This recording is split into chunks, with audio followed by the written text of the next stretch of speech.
Welcome, people of the internet, to section 34. So this one is a very short section, mostly because I whittled it down a whole lot since I am installing the PH Aviation flat motor, and it used to be a very popular motor. It used to be pretty much one of the items that everybody figured out how to install. Now Vans has a version 2 of their flat motor, which, as the person who owns PH Aviation said on Vans Air Force, it's pretty much a re-engineered version of their flat motor.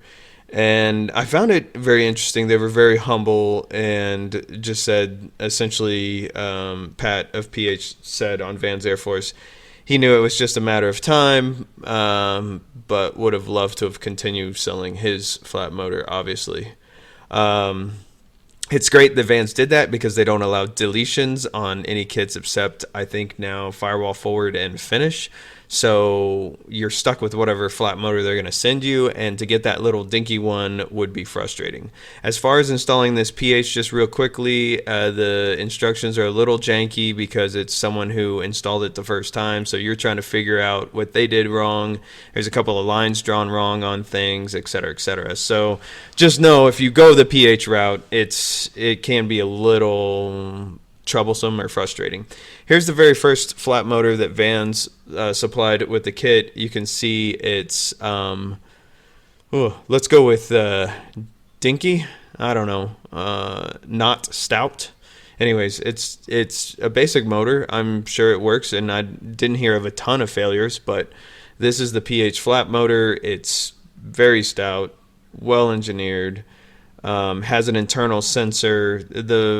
The pluses were just so high, almost everybody was installing these. I would have gone to much length of showing you the install, but since this is now the motor from Vans, you can tell just by looking at it, it's very close to the same thing. I don't know if it has an internal sensor. Let's see.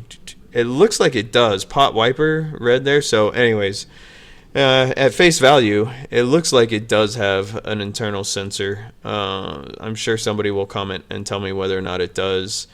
I don't care because I installed the PH and I know that does.